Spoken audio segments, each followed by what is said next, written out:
नमस्कार विद्यार्थी मित्रांनो, स्वागत आहे तुमचं आपल्या गजब मराठी स्टडी या यूट्यूब चॅनलमध्ये। तर तुम्ही थंबनेल पाहिल्याप्रमाणेच की जी MST CETची परीक्षा झाली तिचा निकाल जो लागलेला आहे त्यामध्ये भरपूर जणांना म्हणजे जो कमी पर्सेंटाईल पडलेले आहे, त्यामध्ये काही स्कॅम झाल्याची बातमी देखील आलेली आहे आणि आपल्या चॅनलवर देखील त्याचा व्हिडिओ आहे। तर हा स्कॅम झालेला आहे, विद्यार्थी या ठिकाणी नाराज आहेत। त्यामुळेच महाराष्ट्र शासनाने या ठिकाणी याची अंमलबजावणी करून एक निर्णय घेतलेला आहे। कालचा निर्णय आहे 20 तारखेचा। आज हा वेबसाईटवरती अपलोड करण्यात आलेला आहे। या ठिकाणी पाहू शकता की ही जाहीर सूचना दिलेली आहे की ज्या विद्यार्थ्यांनी MST CETच्या ज्या दिलेलं आहे परीक्षा म्हणजे अतिरिक्त सामायिक प्रवेश परीक्षेबाबत या ठिकाणी हा आहे। तर हा कोणासाठी हे देखील मी सांगणार आहे या ठिकाणी, त्यामुळे व्हिडिओ शेवटपर्यंत पाहायचा आहे आणि चॅनलवर नसाल तर लाईक शेअर सबस्क्राईब करायला विसरायचं नाही आहे।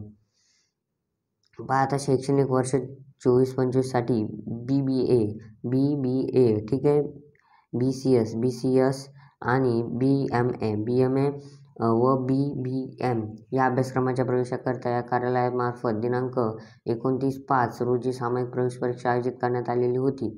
सदर सामायिक परीक्षा मध्ये असंख्य उमेदवार सहभागी होऊ न शकल्यामुळे उमेदवार पालक संस्था यांनी कार्यालयास व्यक्तिशः भेट देऊन विनंती अर्ज करून ईमेलद्वारे त्याचप्रमाणे दूरद्वारे अतिरिक्त सामायिक परीक्षा घेण्याबाबत विनंती केलेली होती।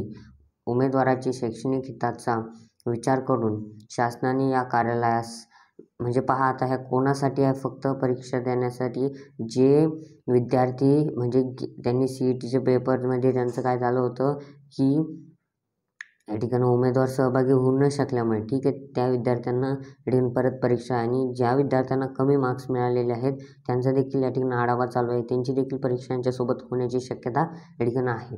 BBA, BCS आणि BMS व BM अभ्यासक्रमात प्रवेश करता अतिरिक्त सामायिक परीक्षा घेण्याची मान्यता दिलेली आहे। संबंधित परीक्षेच्या या कार्यालयामार्फत प्रसिद्ध करण्यात येणाऱ्या सूचना पाहण्यासाठी या कार्यालयाच्या संकेतस्थळावर नियमित भेट द्यावी याची सर्व संबंधित विद्यार्थी पालकांनी कृपया नोंद घ्यावी। या ठिकाणी पाहू शकता आयुक्ताकडून हे पत्र आलेलं आहे। CETच्या ऑफिशियल वेबसाईटवरती हे पत्र जाहीर झालेलं आहे। ठीक आहे, तुम्हाला वाचायचं असेल तर तुम्ही CETच्या ऑफिशियल वेबसाईटमध्ये या ठिकाणी येऊन हे पत्र काय करू शकता, वाचू शकता आणि त्याचबरोबर तुम्हाला अशाच नवीन अपडेट येत राहणार आहेत।